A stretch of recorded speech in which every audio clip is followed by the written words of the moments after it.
안녕하세요. 신동민 변호사입니다.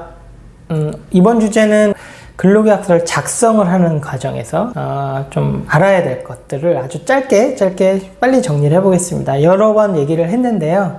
여전히 상담하는 내용 중 또 자문하는 내용 중에 아주 기본적인 내용들인데 이걸 놓쳐서 문제가 되는 경우들이 계속 발생을 해서 다시 한번 영상을 촬영합니다. 첫 번째, 누구랑 작성해야 되는지는요, 모든 사람입니다. 모든 직원, 우리 회사에 들어오는 모든 사람들. 예를 들어서 그분이 신용 상태에 문제가 있어서 사대보험을 가입하지 못한다 하더라도 작성을 하셔야 되는 거죠. 그 다음에 이분이 그러시면 안 되겠지만 외국인인데 불법 체류를 하시는 분이다. 그렇더라도 근로계약서는 작성을 해야 되는 거죠. 왜냐하면 근로계약서는 공공기관에 제출을 해야 되는 경우도 있지만 일반적으로는 당사자끼리의 계약이잖아요. 그러니까 그분이 어떤 상황이 있더라도 당사자끼리 몇 시부터 무슨 일을 해서 얼마를 주겠다, 이런 내용에 대한 계약서를 작성 안 할 이유는 없는 거거든요. 반드시 작성을 하신다. 근데 이분이 뭐 프리랜서 강사라든가 프리랜서 헤어 디자이너다 라고 하시면서 이분이 정말 근로자가 아니라고 확신하다면 이분들은 근로계약서를 쓰시면 안 되죠. 오히려.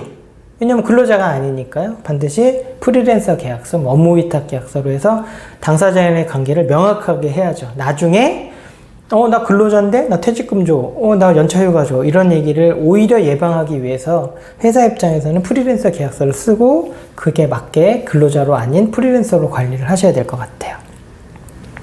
그 다음에 뭐 임원이 있는 회사들도 있죠. 주식회사 같은 경우에. 그래, 임원 같은 경우는요, 이분이 정말 임원이라면 임원 계약서를 쓰시는 거고요.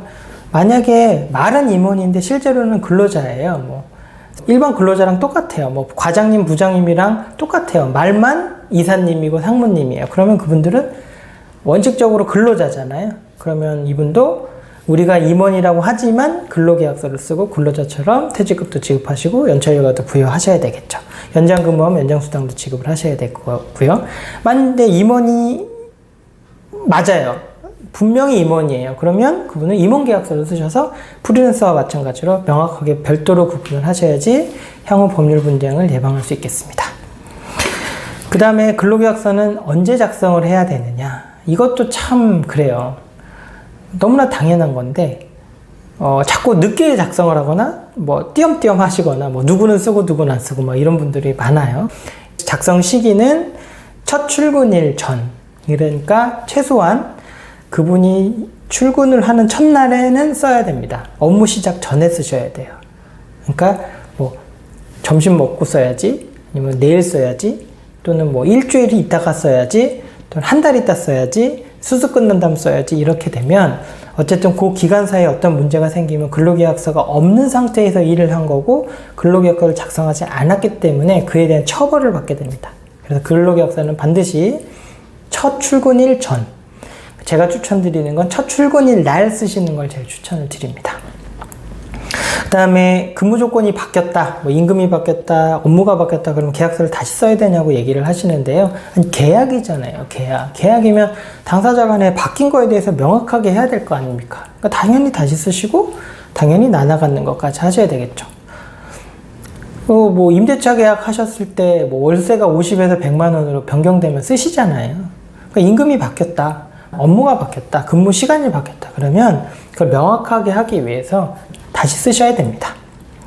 그 다음에 이제 수습 관련해서 수습 기간을 두고 싶다 그러면 보통은 통상적으로 3개월 정도를 하는데 구두로 하시는 분이 있어요. 계약서는 수습 내용이 없는데 당신 수습 3개월이야? 그러고 나서 나중에 수습 때 당신 수습이었으니까 뭐 나가, 이렇게 하면서 계약서에는 수습의 내용이 없는데 구두로는 수습 내용이 있다. 그러면 서로 불일치하기 때문에요.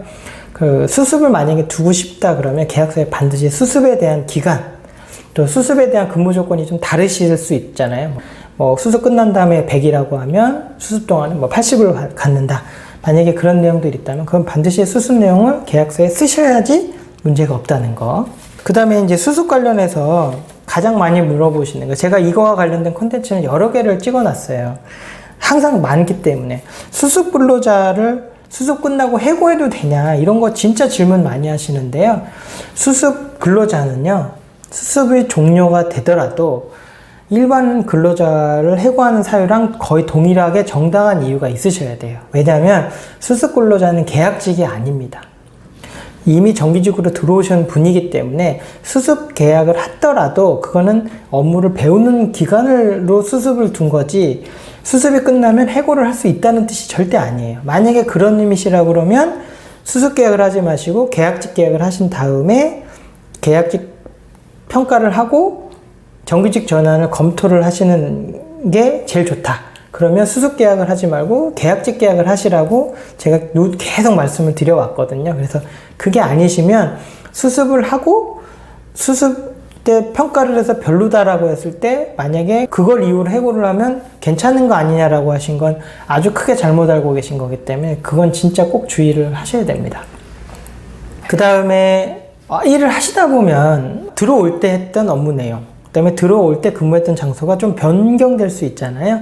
자, 그럴 경우에는 계약서 상에 우리가 업무 내용이랑 근무 장소를 딱 특정을 해서 쓰게 되면 계약이 그렇게 돼 있기 때문에 당사자가 합의가 없다면 그걸 임의로 바꾸실 수가 없어요. 그래서 계약을 하실 때 주로 이런 일을 하실 거고 주로 이런 데서 근무를 하실 건데 상황에 따라서는 변경될 수 있다. 이런 내용을 적어서 변경될 수 있다라는 걸 미리 사전에 동의를 받으시면 회사 입장에서는 추후에 그런 일이 있을 때 계약할 때 미리 말씀드렸고 동의한 걸로 합니다 라고 하면서 협의하시기가 조금 편하실 것 같고요. 마지막으로 작성된 근로계약서는 어떻게 관리해야 되느냐. 일단 계약서를 작성을 했는데 버리면 안 되잖아요. 그래서 최소한 법에서는 3년 정도 보관을 할 의무가 있거든요. 그래서 웬만하면 아주 장기간 동안 보관하시는 게 좋을 것 같고요. 어쨌든 법에서는 최소 3년 이상, 퇴사 후 3년 이상 보관하시는 걸로 되어 있습니다. 그리고 아까도 잠깐 말씀드렸지만 계약서 작성하면 항상 나눠 갖는 것까지 하셔야지 법적 의무를 다 하신 겁니다. 마지막으로요, 사장님들이랑 대화하면서 항상 제가 강조하는 게 있는데요. 계약서가 만능이 아니에요. 이렇게 얘기하면 계약서 다 쓰면 되는 거 아니라고 생각하실 수도 있는데요. 근로계약이라는 거는 법을 위반할 수가 없어요. 법이 위에 있는 거예요. 그래서 내가 어떤 내용을 썼는데 그 내용이 법을 위반하는 거면 그거 자체가 무효가 되는 거예요. 근데 사장님들은 계약서에 쓰면 효력이 있다고 생각하시는데요. 꼭 그렇지 않다는 거. 그래서 그 계약서에 쓰는 내용 자체가 법을 위반하면 안 된다는 걸 꼭 기억을 하세요. 예를 들어서 뭐 직원이 사대보험 들고 싶지 않다. 그러면 그래? 사대보험 들어야 되는데? 그럼 당신이 들지 말자고 그랬으니까 들지 말죠. 근데 내가 좀 찝찝한 거예요. 그래서 사대보험을 들지 않기로 했다. 근데 그건 네가 원해서 안 되는 거야. 뭐 이런 식으로 막 계약서에 쓴다 하더라도 사대보험 가입은 의무니까 그렇게 해서 사대보험 가입을 안 한 거에 대해서 문제가 됐을 때 회사가 책임이 없어지지 않는다는 거. 또는 퇴직금 월급에 포함해서 받겠다. 이런 내용들이 다 인정되지 않기 때문에 그런 내용을 썼다고 해도 효력이 없다. 이런 것들을 기억을 꼭 하시고 계약서 관리는 아까 제가 말씀드린 거요. 그 위주로 심플하게 관리를 하시고 혹시 추가하고 싶은 내용들, 기본적인 내용 외에 추가하고 싶은 내용들을 좀 찝찝하시면 전문가나 노동부에 물어보시고 이런 내용이 들어가도 되는 건지를 좀 체크를 하시고 집어넣으시는 걸 추천드립니다. 간단하게 이번에 근로계약서 관련해서 또 최근에 또 질문이 좀 집중되는 경우가 조금 있어서 다시 한번 정리해서 말씀드렸습니다. 감사합니다.